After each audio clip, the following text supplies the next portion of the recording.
Hello, everybody. Thanks for attending the third Ukrainian Journalist Safety Seminar. My name is Krys Post. I'm from the International Media Support Group, and I'm going to be your instructor today. Some of the things that we're going to talk about include content that was uncovered or that was selected as being important topics in a recent survey that was sent out to members of the union and those that are working in Ukraine. So the topics that are highlighted in the color black, we will talk about those today. The topics that are in red, those we do not have time to discuss today. So with a limited amount of time, what's in black is what we are going to cover. What is in red, we will cover at another date and time. So if you have any questions, you can either unmute your microphone or you can type it in the text box, the chat box, and we'll go from there. This session is being recorded and will be translated later and posted online for journalists in Ukraine to be able to use. So one of the first things that came up out of the survey was understanding a little bit about planning and how to do a risk assessment. And the reason that journalists need to consider planning and doing a risk assessment is to discuss the what-if scenarios. It's also to discuss and to try to be proactive when it comes to safety and having the discussions before we go to do something and understanding what the ramifications are if something goes wrong. And we do that through a risk assessment. And we also discuss that risk assessment and discuss the process with our fellow journalists. Again, the ultimate goal is to decide, whether it's what we're planning on doing is worth a safety. It's worth the risk, taking into consideration safety. We also should consider that while we're covering an assignment or while we are working on a story or we're covering a specific event, that the conditions may change. So the risk assessment and the plan should be dynamic. It should allow some flexibility, and that flexibility should be discussed with everybody involved as to what we will do if something happens. So there's really two different types of things that we can plan for. There are incidents and there are events. Event is something that is planned. So an example of an event could be something like a planned protest or a large event, like a large gathering, a public gathering. That's something that we usually know about in advance. We have opportunity to be able to gather intelligence about it. We have an opportunity to discuss it with our coworkers, how we are going to cover it. Maybe we plan that we're going to send some reporters. We're going to have somebody who's going to get video, somebody who's going to try to talk to people that are there for interviews. However it is we choose to do that, we can plan accordingly with it. The other type of occurrence that happens is an incident. And an incident is almost no planning. And a lot of what is going on, in Ukraine right now, are incidents. These are things that happen where there's a high level of uncertainty. This could include a bombing. This could include an attack of some sort. This could include, a missile strike to a building. We know something happened. There's a high level of uncertainty. Are there people injured? Are there people killed? There may be incorrect information. But these are all things that we have to take into consideration. Two real types of things that we're going to have to cover: things that we can plan for and things that we really can't plan for.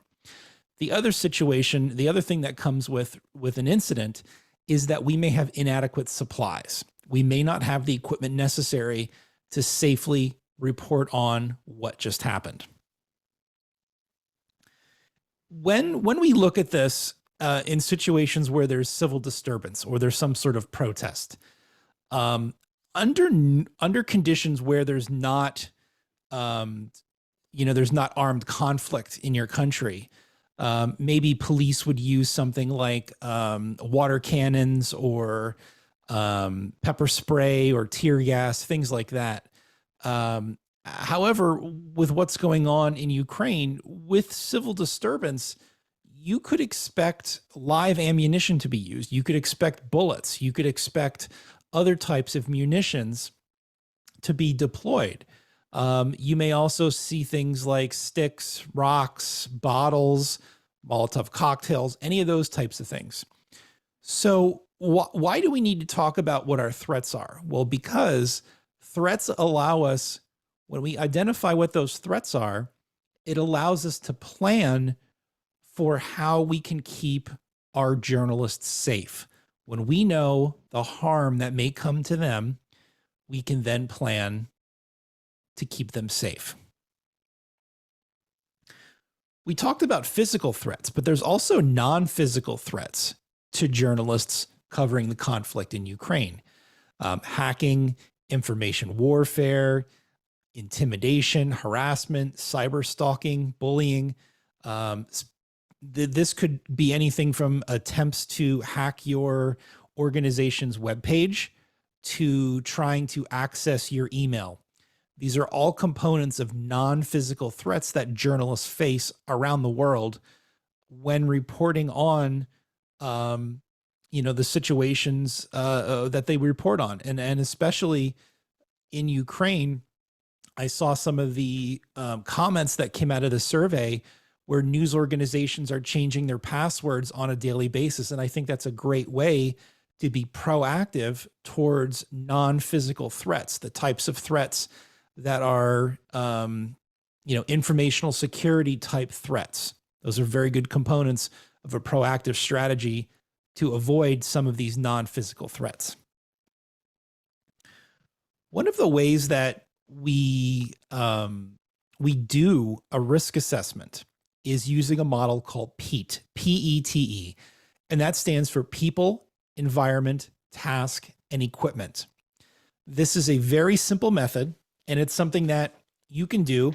I can write it on a piece of paper and break it down into 4 different squares: people, environment, task, and equipment. This is a way that I can look at what I need to be prepared. This is a way that my organization can look at what it is that we need to do to be prepared to cover a news assignment. And I'm going to explain what each of these segments of the PETE planning method mean. This is a great way to think things through. This is a great way to have a discussion with other journalists, other people in your organization, to try to find what it is that we're exactly doing and what we can do to protect ourselves. It's a very simple method. So the first thing that we're going to consider is people. Who are we going to encounter? Who is part of our team? So in Ukraine, you have journalists, you have civilians, you have foreign journalists, you have members of the Ukraine military, you have members of the civil defense in Ukraine, you have other government officials, you have Russian military soldiers, and other groups that are involved in helping the situation in Ukraine. You could have humanitarian workers, you could have other aid groups, you could have other private citizens, you could have business people, you could have police, you can have firefighters. There's a wide range of different groups of people who you may come in contact with whenever it is that you're going to go and do reporting. So understanding who it is that you may come in contact with and have discussions on that. Certainly, representing a Ukraine news organization, if you come in contact with somebody from the military, Ukrainian military, it's not going to be a big deal. If you come into contact with somebody from the Ukrainian militia or civil defense or something like that, that's not a big deal. But what if you come in contact with Russian military? What if you come in contact with somebody who is pro-Russia in Ukraine? How do you deal with that? What risks do you have if you come in contact with those types of individuals? And then how would you plan to deal with that situation? So identifying who it is that you're going to come in contact with. That's the people part. The next part is the environment. And this isn't always just the weather. Yes, that is a part of it, but this is where are we going? This is the environment. This is what's happening around us. Are we going to a location that we know has been fairly safe and there has not been any Russian incursion yet? Or are we going to an area that was heavily bombed and the buildings are, they're structurally, they're not sound. They could collapse at any moment. What are the types of things that we're going to, and what types of conditions, what types of things do we need to do to protect ourselves? If we're going to go to an area that has had no attack, no bombing, there's very little damage, okay, that's great. But what if we're going to go to an area that has sustained heavy damage and that buildings may collapse? We need to take precautions to make sure that if we're doing reporting on the ground, something doesn't fall on us or a building doesn't collapse while we're in that area doing reporting. Because if that happens and we get trapped, we could be killed. So think about these things. Think about where we're going and what types of things do we need to be aware of. Are we going to a location that we know soldiers have placed landmines because we received reports that there were explosions in that area? These are all types of things that we should consider when we're discussing the environment, where it is that we're going.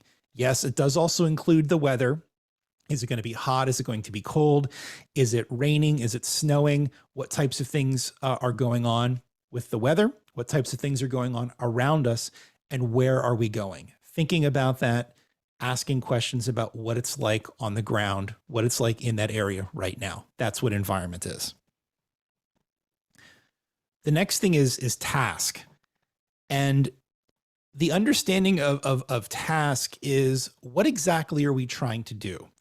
Having a clear understanding of our assignment. And this is a discussion that happens with the other journalists in your organization. So we want to find out what it is that we're expected to be doing. Are we going to an area where there are several buildings that were damaged, and we are going to interview people that are stuck there because they have physical limitations or they have disabilities that they can't evacuate? Are we going to the front lines to try to interview Ukrainian soldiers? Are we going to an office where there are elected officials, where there are politicians, that we are going to attend a briefing on the current update of the situation? What exactly is it that we're supposed to be doing? And then what is the end result? What do our editors, what do our producers, what do our managers want us to bring back? Are we expected to bring back video? Do they want interviews on camera? Do they want photographs? Do they want a written story? What exactly is it that they want? And what is expected of us when we return to either publish a story or to air something on television? So that's the task part, having a clear understanding of what the expectation is from your organization to all the journalists that are involved in working that day or producing stories that day. And the last part of Pete is equipment. So we talked about people. We talked about the environment, where it is that we're going, what it is that we're going to be doing, the task. And now E of the Pete model is equipment. What type of equipment do we need to keep ourselves safe? If we're covering armed conflict, this is the situation going on right now in Ukraine.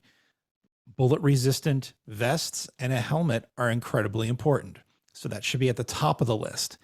but are there any other things that we need to do to protect ourselves? Or is there any additional equipment that we need for the purpose of our reporting?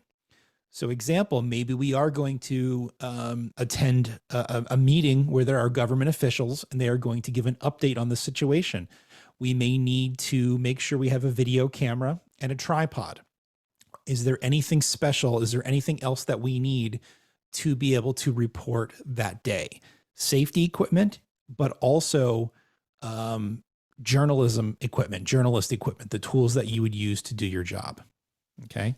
So consider that: people, environment, task, and equipment. And this is an example of how, I look at this when I discuss this. If I'm going out on an assignment that is determined to be risky, I will go through the PEAT model and have the discussion with whoever it is that I'm working with. Who are we going to come in contact with? Who are we going to interview? Will there be protesters? Will there be counter protesters? Is there military? Is there a law enforcement? Is there police? Is there Russian soldiers? Who is going to be there? What environment are we working in? What is it that we're doing? And do we need any extra equipment to keep ourselves safe or to be able to do our job? So this is the PEAT model. This is a very simple method for you to assess personal readiness, but also to be able to have a discussion with other journalists as part of your team. What is it that we need to do to be able to report and to do it safely? So that's the PEAT model. The next thing is, one of the other questions that came up was medical equipment. And in the previous two online seminars, we went into some actual medical interventions and we demonstrated some things on Zoom. However, understanding that not everybody has a medical kit like this at this point, I know there are international efforts to try to get these supplies to journalists in Ukraine. And that's also some things that I'm working on my end to figure out what we can do to be able to get this, to get these much needed supplies for journalists.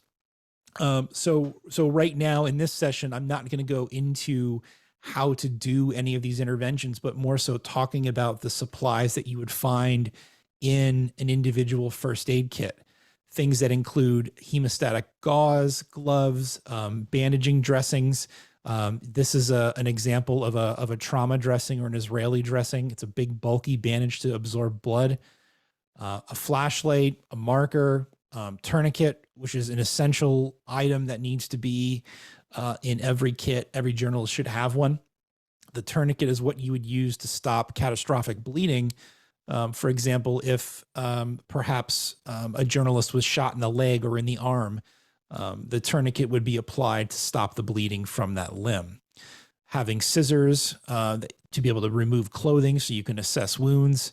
And then things like a chest seal to be able to cover a bullet wound if it were to penetrate the chest. There's other things that you may find in your kit, including extra gauze, extra bandaging material, tape, and maybe even materials to make a splint. This may be included in a kit that you get. At a later time, we're going to go into extensive detail on how to use everything in the individual first aid kit.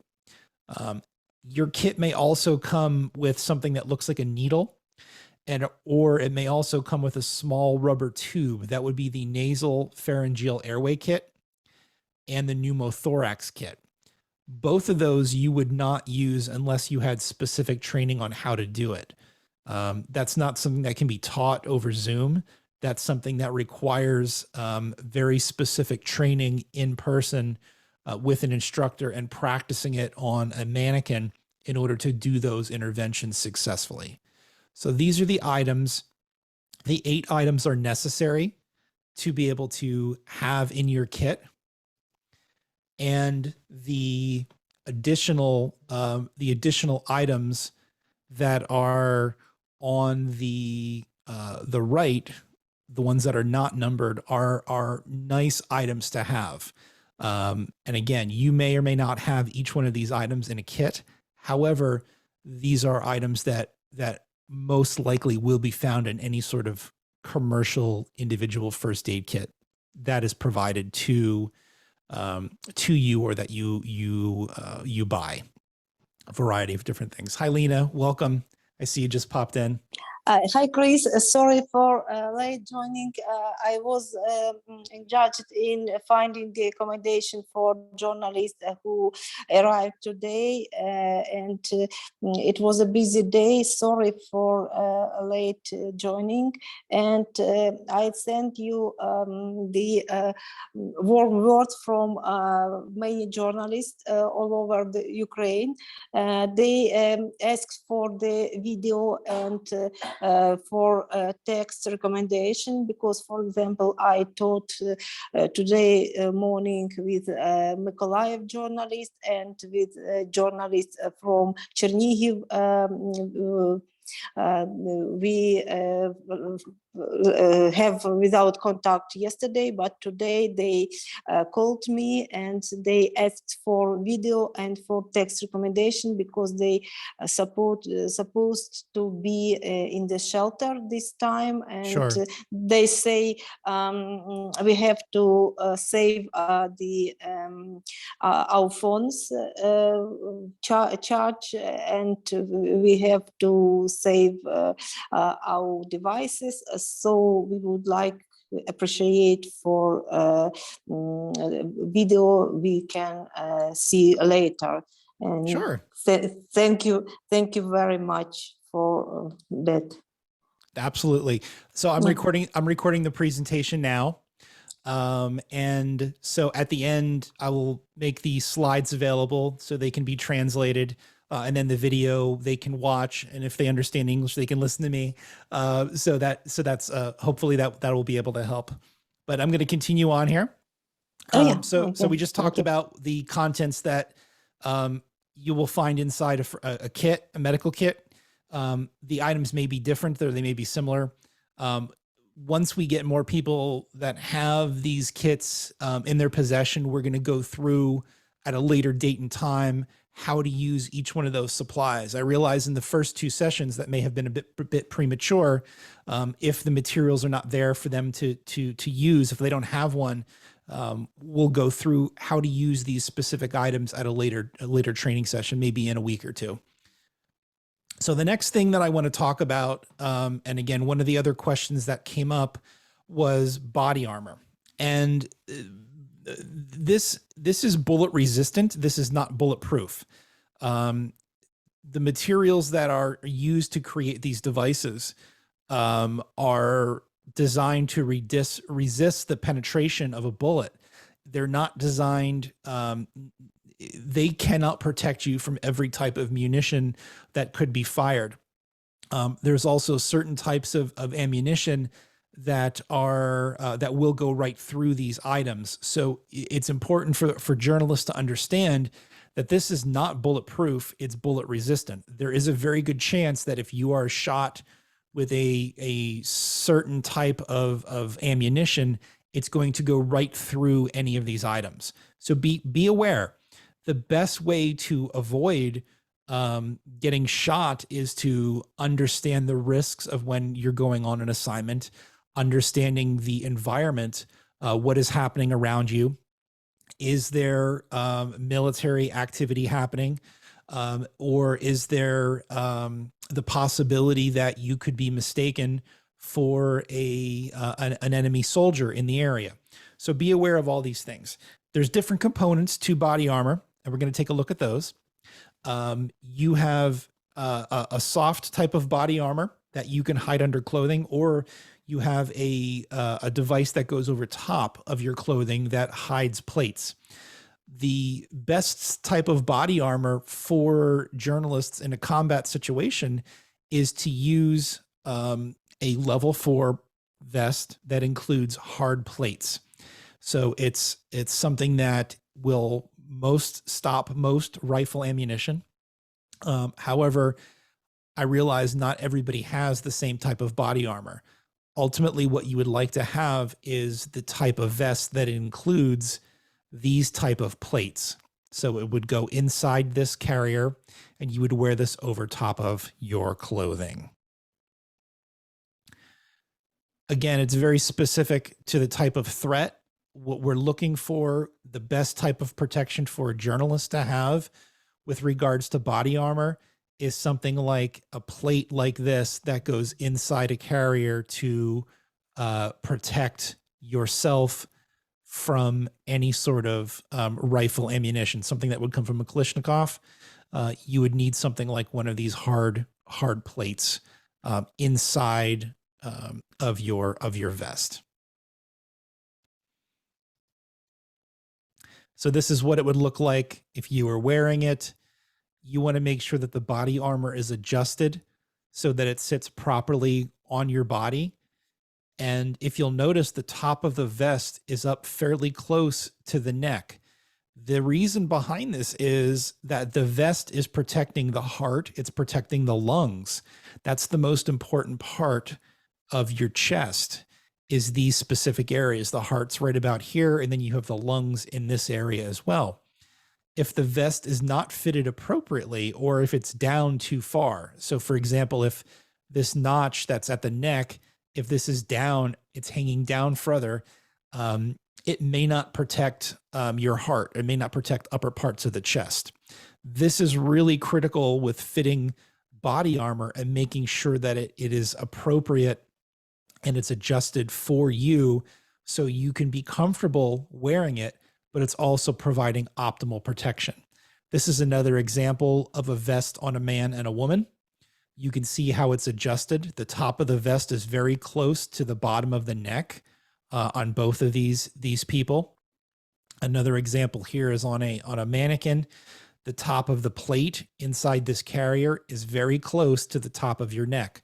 So you're almost going to want the top of your vest to be up here. If I were putting my vest on, the top of the vest where the plate is going to be right about here on me.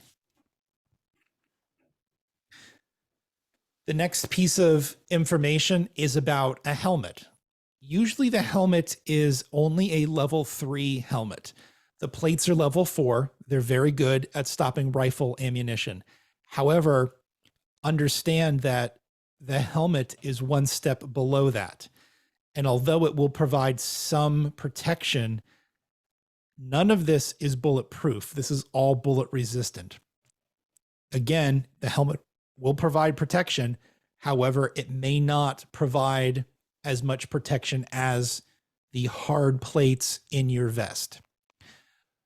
Whenever you're wearing a helmet, you want to make sure it is it fits tight on your head and it doesn't flop forward, meaning it doesn't move around. It doesn't fall forward when you bend over. It should be tight on your head and secured using the chin strap. There's also pads inside your helmet that are usually Velcroed, and you can move them around to make sure that the helmet fits securely. But there should be pads inside your helmet in all areas. This is my helmet, and I have one very similar to what is on the screen, where it uses this, this strap. This pad goes around the back of your neck, and then it clips on using a buckle to secure it in place. And this strap is what is attached, or what goes on my chin. The way you tighten it is using these straps on the side. And you usually can use these attachment points and tighten this up one time, and then take it on and off by clipping and unclipping the chin strap. Inside the helmet, you can see there's pads. There's absorbent, shock absorbent foam pads. And you can move these. You can Velcro and you can remove these, and you can adjust them so the helmet fits securely on your head. It shouldn't move around. It's okay to move these pads to adjust it. Okay, so you can see the foam pads on the inside. Okay. Make sure it's fit properly. It doesn't move around. That's very important. One of the other questions that came up was information about covering civil unrest or civil disobedience, covering a protest. There's a couple of components to being able to do this and to do it safely. There are also considerations for civil unrest, civil disobedience in times of non-war or non-armed conflict. The tactics that are used by law enforcement or by government officials could be a lot less. However, given the situation where there are Russian soldiers in Ukraine, if there is some sort of protest, we have to have extra precautions and assume that any type of way of controlling the crowd could include using armed munitions or explosives. So understanding civil unrest, civil disobedience, protest is thinking about planning and preparation. And we talked a little bit about this before with the PEAT model, people, environment, task, and equipment. Know what to expect. What are we going to do if violence erupts? Now, there may be a very peaceful public gathering, but what would occur if that happens and there's an explosion or somebody sets off a device or there's gunfire and people are injured? What will we do if that situation arises? Do all of our journalists who are part of our team covering that event, do they know where to go if violence erupts? So having a pre-established fallback location that if we get separated, we can meet at this one spot. Have multiple ways to communicate. You know, maybe we're sending text messages, maybe we are emailing each other, or maybe we're yelling to each other because the cellular phones are not working. Try to have multiple ways to be able to talk to those people that are covering a protest or covering some sort of an event. You should have a medical kit. You should have body armor, eye protection, head protection. It's really a good idea to wear non-synthetic clothing. I mean, clothing that's made out of stuff like cotton. If you have material that is synthetic, it could very well melt to your body if you come in contact with fire or a petrol bomb. So again, something like cotton is the best type of clothing to wear when you're covering something like civil unrest, a protest, because it's not going to burn or melt as quickly as synthetic clothing. Be aware of how you dress. Don't look like you are military or police. Take that into consideration when you're covering these types of events, and be ready to run if conditions turn to violence. Make sure your shoes are tied. And what you can also do is carry some of your reporting gear and or your emergency supplies in a small backpack. If violence does break out, or if you have to go to a location because you can't make it back to your office, you can still go to another spot and then you can report and you can file your story where you can transmit your images. Have what you need with you to be able to work that day. The next part of this is position and neutrality. It is always a very good practice that if you're going to cover some sort of an event, whether it's a protest or civil disobedience, public disorder, whatever the case is, you should try to work in small groups. So it's maybe you and another person that are going to be partners covering this event together. Make sure if you're doing this, have your press card or some sort of identification that shows that you're a member of the press. If you do interviews, if you're talking to people who are there, don't do it in the middle of a crowd. Ask the person who you want to talk to if you could go off to the side and you could have a conversation with that person and conduct an interview. The reason we don't do interviews in the middle of a protest is if violence breaks out or if that person says something that's controversial, you may be in a position where you're now surrounded by people who are very angry at that person who just made a comment. So try to remember to do that. If you're going to talk to somebody that you find in the middle of a crowd, ask them to step to the outside of the crowd, outside of the area where all the people are, and have that conversation. Photographers, consider using elevation to gather images. So I work as a photojournalist, and being in a crowd is nice. However, it's not necessarily the safest. And I cannot hide a big video camera. But what I can do is I may be able to go up onto an elevated platform, or maybe a look out of a window on a building to try to see if there are, maybe there's a better vantage point, or maybe I can see a larger view of the crowd from an elevated position. That takes me out of harm's way. Again, that may work for you. It may not work for you. If you see authorities circling or potentially getting ready to charge your area, it's time to go. If you're covering some sort of civil unrest, if you're covering public disorder, and members of the military show up that you're not sure if they are Ukrainian or they are Russian, it's time to think about leaving.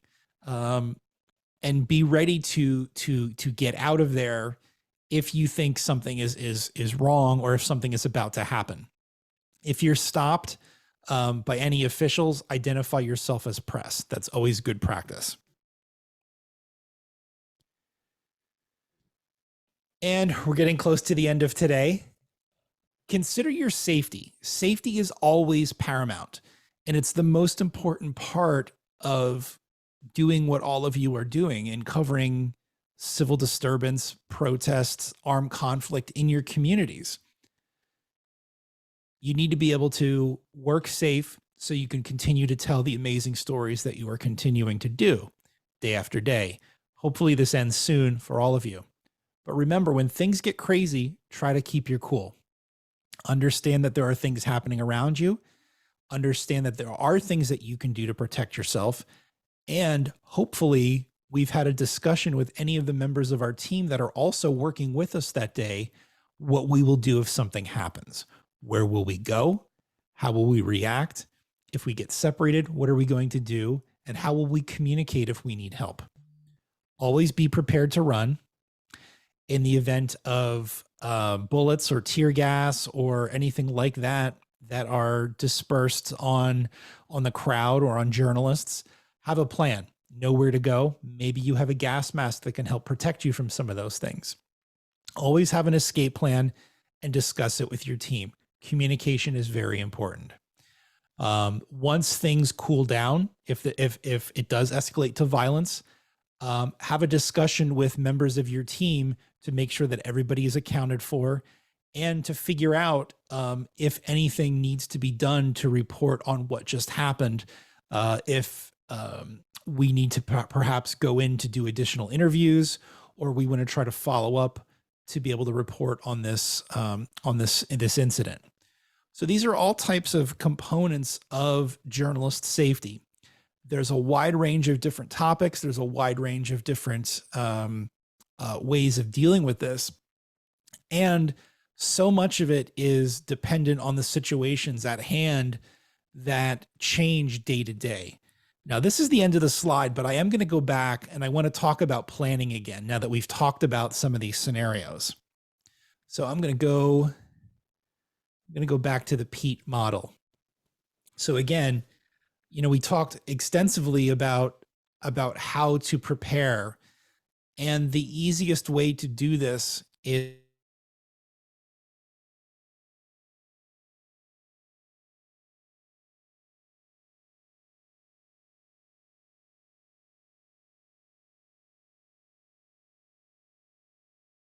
Russian soldiers. Will it be people that support Russia, pro Russia in Ukraine? Will it be humanitarian groups? Will it be other journalists? Will it be civilians? Will it be foreign journalists? Who might we encounter, and what will we do if we interact with them or we have to deal with them? Environment, where are we going? Will we be traveling, or will we be reporting in an area that has heavy damage? It was bombed for several days. Buildings are about to collapse, or there may be things like unexploded munitions in the area. Or are we going to an area where there has not been any damage and it's relatively safe? what type of environment will we be working in, and do we need to do anything to protect ourselves if we go to an environment or location that is more risky? Task, what is it that we're going to be doing, and how often do you need to do it? Is there an expectation of maybe you are a visual journalist? Is there an expectation that you're going to transmit photos that they can be used? Do you work in television? Are you going to be going live? Will you be speaking to people there and getting video that's later going to be used for a broadcast? Do you have to transmit that? Or are you just writing a report, writing a story about what it is that's happening?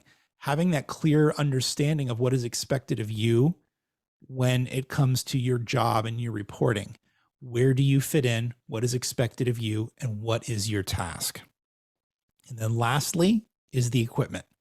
So it's your safety equipment, things like your helmet, your vest, maybe eye protection, but then also your reporting gear, cell phone, satellite phone, maybe a tracker beacon, your laptop computer. What other things do you need to do to be able to do your job? So that's the part of equipment. So again, people, environment, task, and equipment. Pete, that's the best way and the easiest way to do a very quick risk assessment for yourself and also for members of your team. That's what I have for you today. If there are any questions, you can reach me. This is my WhatsApp number. I'm available for safety consultations to my American cell phone number there. And that's pretty much what I have for all of you today. It's not as long as the last two safety sessions, but I hope this is helpful. Once there's more safety equipment brought in and distributed to journalists, we will go back and we will do things like how to do first aid, how to use tourniquets, how to put on body armor. We'll go through that in maybe a week or two. And I hope everybody is safe, and I hope that peace comes to Ukraine very soon. Lena, do you have anything else that you would like to add? Thank you, Chris, for your workshop and for your advice. I sent the questions from journalists previously, and now I can see the other questions from our journalists. For example, what to do if you find yourself in a zone of shelling on the street? So that's a great question. If you find yourself in a position where you are being shelled, or you're outside and shelling takes place, the best bit of advice is to get to a shelter, if you can find a shelter.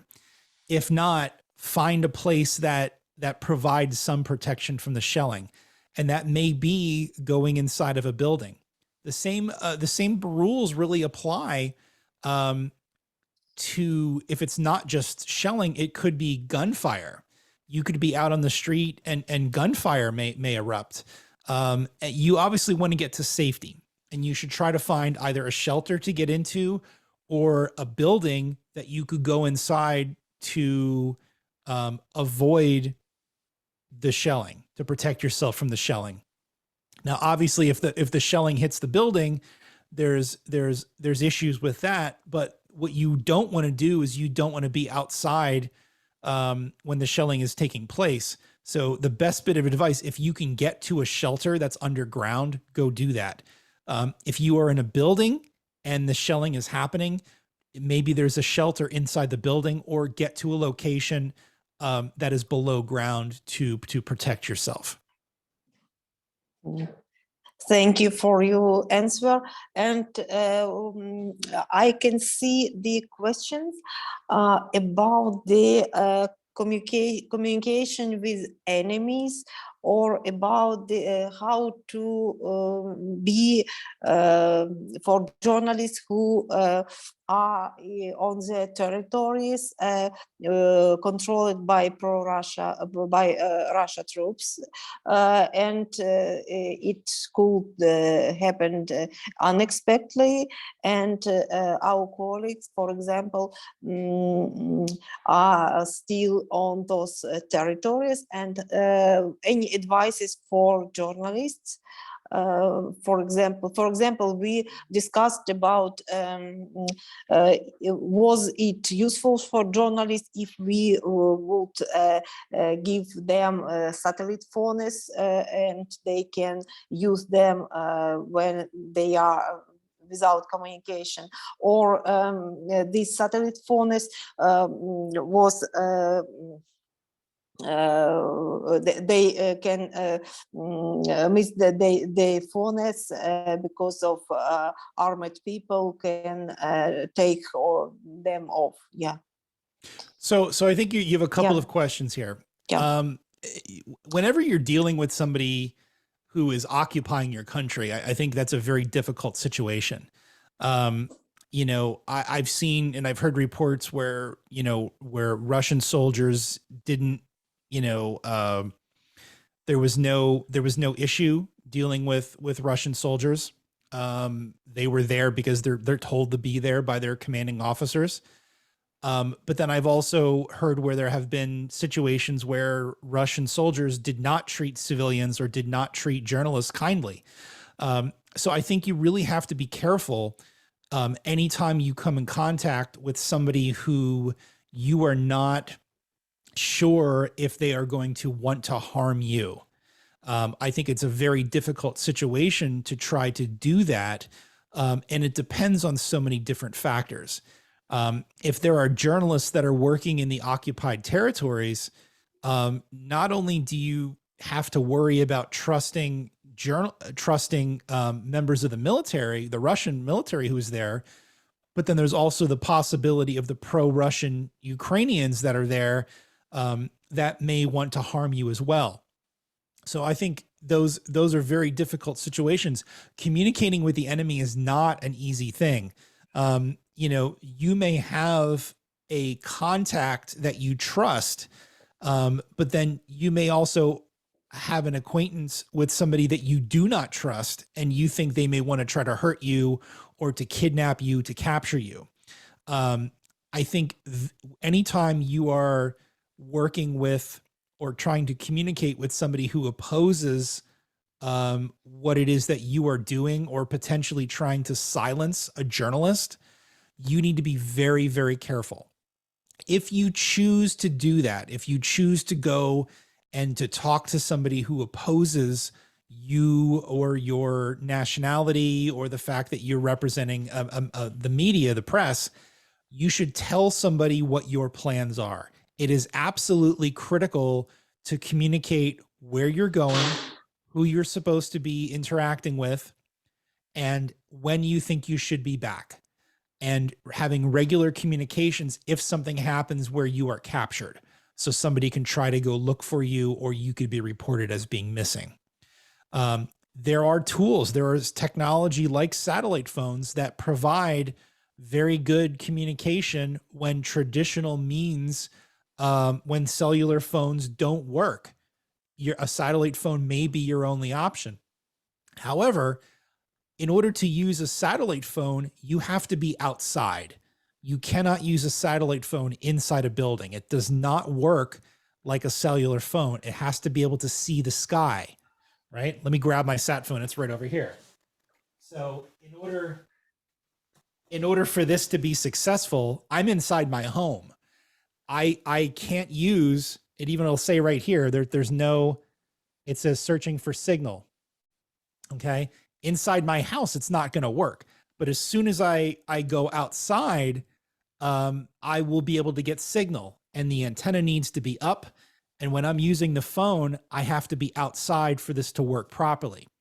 So a satellite phone is great, but it's not a solution for every problem, because you may not be able to go outside to use the satellite phone. It's a great safety tool, and if you have it available to you, I recommend it.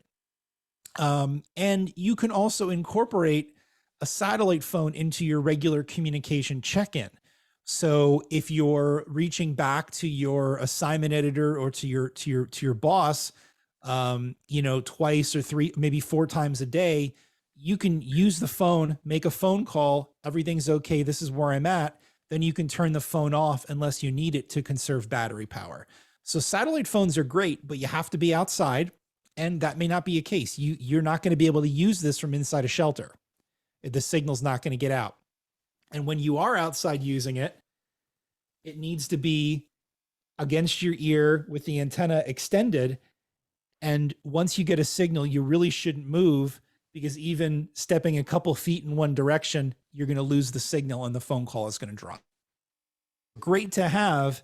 It does require a little bit of training and practice on how to use it. They are great when there's no other means of communication. So again, remember that you have to be outside for it to work. Now, it just popped up where I'm inside my house, and for some reason I was able to get a signal inside my house. So it's kind of weird. It says it's connected here and I have a signal, but it's very, very, very weak. As a general rule of thumb, though, you need to be outside in order for this to work. I hope that answers the question, Lena.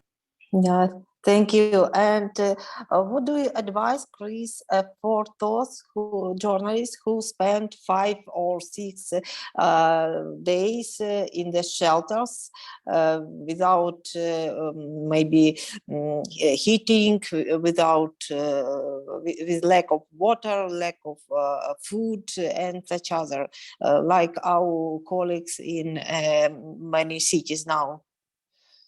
Yeah, so I think the situations it's very tough, and I can't imagine the hardship that the journalists and the citizens of Ukraine are going through.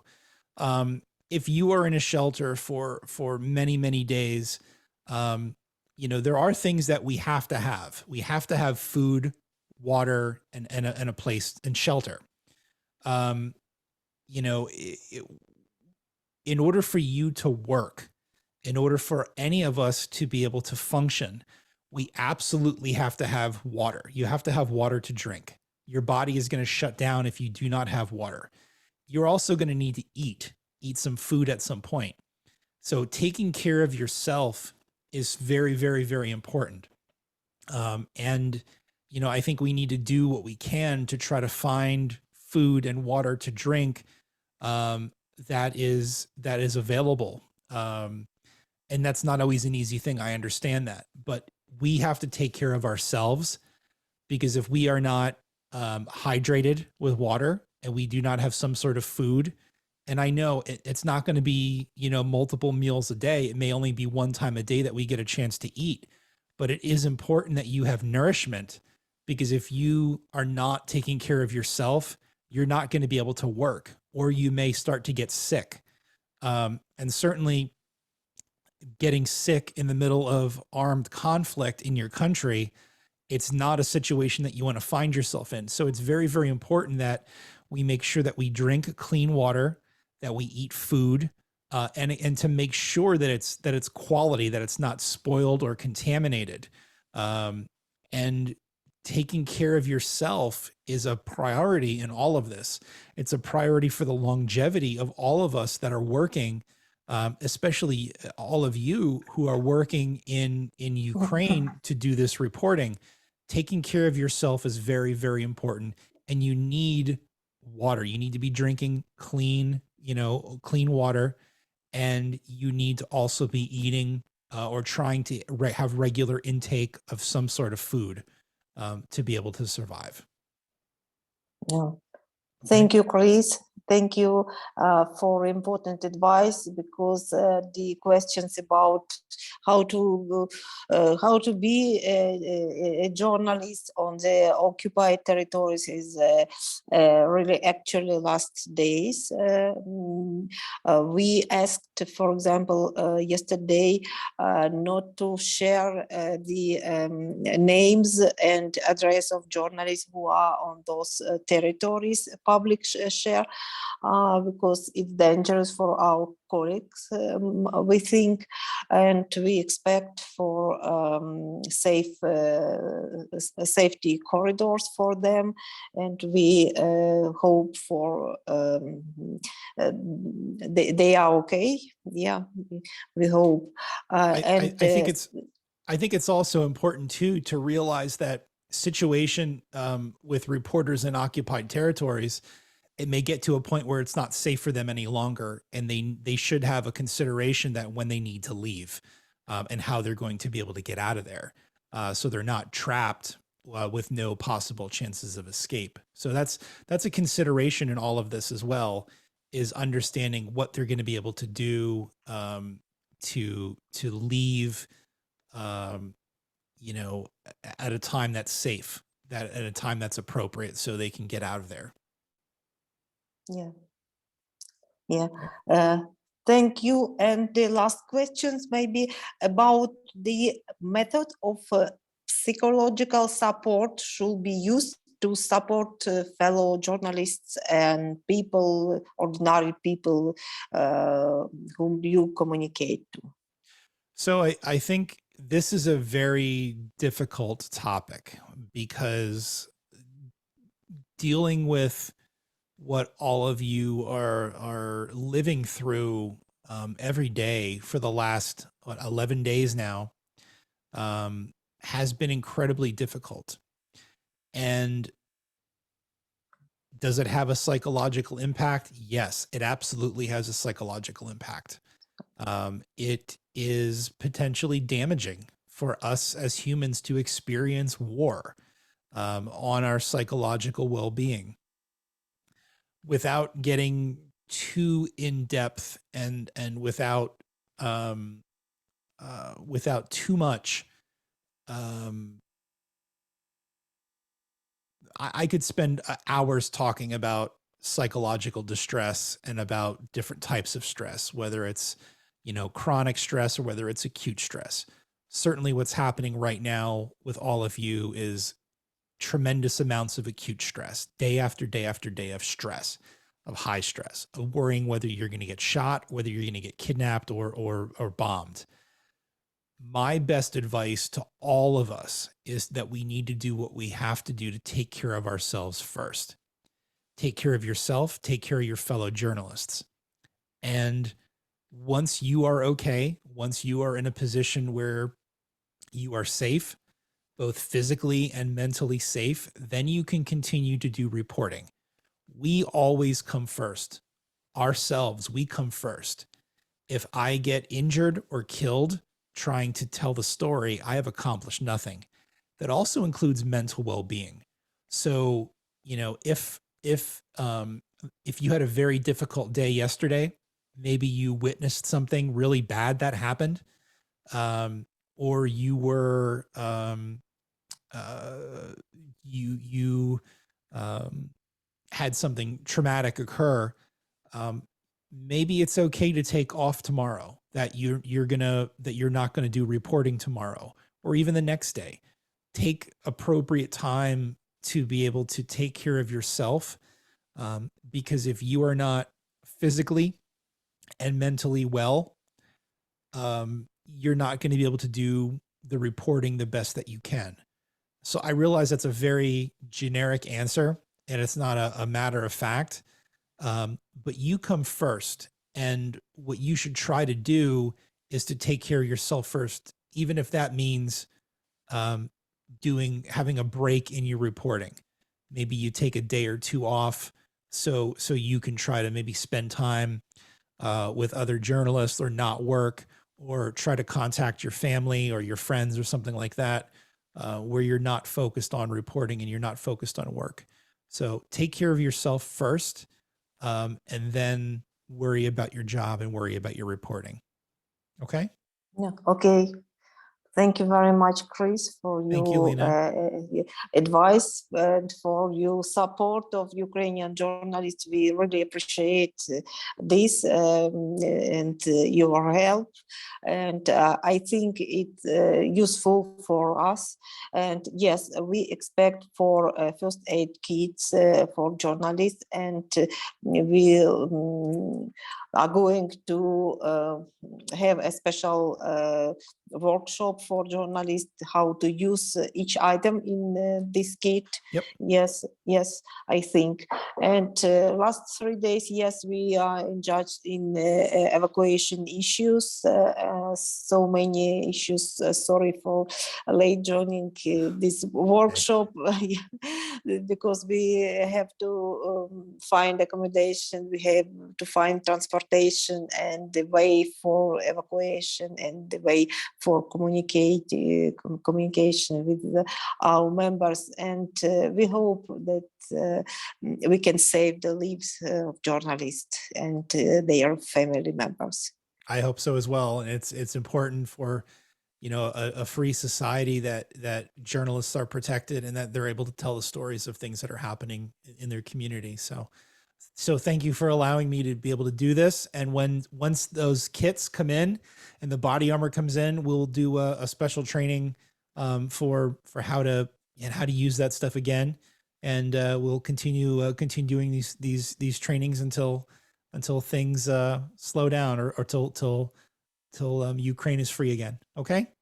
Okay. Thank you very much. Thank you, Lena. Chris. I'm going to Thank stop. you. I'm going to stop the recording now.